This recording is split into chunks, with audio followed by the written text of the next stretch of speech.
ഈ വീഡിയോ അവസാനം വരെ കാണാൻ ശ്രമിക്കണം കേട്ടോ. ഞാൻ എന്താ ഈ വീഡിയോയിൽ കൂടി പറയുന്നതെന്നുള്ള കാര്യം കൂടി ഒന്ന് മനസ്സിലാക്കണേ. കോഴിക്കോട് ബീച്ചിൽ പോയ ഒട്ടുമിക്ക ആൾക്കാരും ഈ പയ്യനെയും ഇവൻ്റെ കൂടെ 2 പെൺകുട്ടികളെയും കാണലുണ്ടാവും. ഇവനെ നമ്മൾ അധികം ശ്രദ്ധിച്ചിട്ടുണ്ടായിരുന്നില്ല. ഇവൻ പെട്ടെന്ന് ഒരു ദിവസം നമ്മളടുത്ത് വന്നിട്ട് പറഞ്ഞു, "ഒരു ടോയ് വാങ്ങിത്തരോ? ഞാൻ നോക്കി വെച്ചിട്ടുണ്ട്. ആരും വാങ്ങി തരുന്നില്ല. ഒന്ന് വാങ്ങിത്തരോ പ്ലീസ്" എന്ന് പറഞ്ഞിട്ട് നമ്മുടെ കാല് വരെ പിടിക്കുന്ന രീതിക്ക് അവൻ വല്ലാതെ കിടന്ന് കരഞ്ഞപ്പം നമ്മളെന്താക്കി, നമ്മളെ മക്കളെ പ്രായമല്ലേ ഉള്ളൂ എന്നുള്ള രീതിക്ക് അവനക്ക് ടോയ് വാങ്ങിക്കൊടുക്കാൻ സമ്മതിച്ചു. പെട്ടെന്ന് തന്നെ അവൻ ഈ കടയിലേക്ക് വന്നിട്ട് അവന് ഈ ഒരു ഗണ്ണായിരുന്നു കേട്ടോ നോക്കി വെച്ചിട്ടുണ്ടായിരുന്നത്.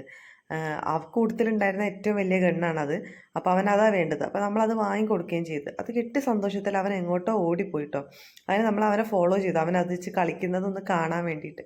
പക്ഷെ അതിൻ്റെ വലിയ ഗണ്ണ് വർക്ക് ചെയ്യുന്നുണ്ടായിരുന്നില്ല. അങ്ങനെ നമ്മളത് റിപ്പയർ ചെയ്യാൻ വേണ്ടി ആ കടയിൽ തന്നെ കൊടുത്തു. അങ്ങനെ ആ ചേട്ടൻ റിപ്പയർ ചെയ്യുന്നതിൻ്റെ ഇടയിൽ നമ്മളോട് പറഞ്ഞു, "നിങ്ങളിത് വാങ്ങിക്കൊടുക്കാൻ പാടില്ലേനും. കാരണം ഇവൻ എന്ന് പറയുന്നത് മഹാ ഉഡായിപ്പാണ്. ഈ വരുന്ന എല്ലാവരും ഇവർ ഇതുപോലെ ക്യാൻവാസ് ചെയ്ത് ഓരോന്ന് വാങ്ങിപ്പിക്കും. ഇവരുടെ കയ്യിൽ ബണ്ടിൽ കണക്കിന് ടോയ്സും കാര്യങ്ങളുണ്ട്." അത് ഇവൻ തന്നെ നമ്മളോട് പിന്നെ സംസാരിച്ചപ്പോൾ പറഞ്ഞു കേട്ടോ.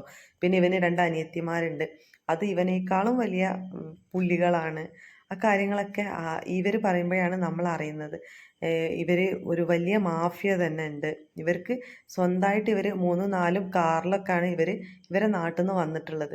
ഇവിടുന്ന് ഒരുപാട് ബണ്ടിൽ കണക്കിന് കാശൊക്കെ ആയിട്ടാണ് ഇവർ ഇവിടുന്ന് പോകുന്നത്. നമ്മളെക്കാളും വലിയ കാശുകാരാണ് ഇവർ എന്നുള്ള കാര്യം പിന്നീടാണ് നമുക്ക് മനസ്സിലാവുന്നത്. അപ്പം ഇങ്ങനത്തെ പിള്ളേരെ ഓരോരോ കരച്ചിലും കാര്യങ്ങളും കണ്ടിട്ട് നമ്മൾ വീഴരുത്. ഞങ്ങൾക്കൊരബദ്ധം പറ്റിയതാണ്.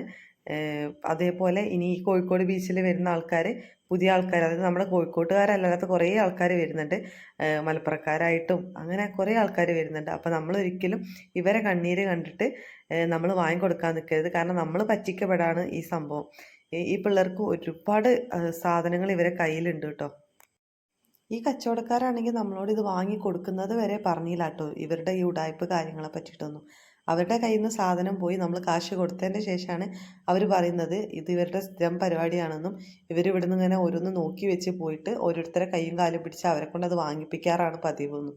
അപ്പം ഇതുപോലത്തെ പറ്റിക്കലിൽ നിങ്ങൾ ആരും ഇനി പെട്ടുപോകണ്ട. നമ്മുടെ കോഴിക്കോട് ബീച്ചിൽ ഇവർ സ്ഥിരമായിട്ട് കാണാൻ പറ്റും കേട്ടോ.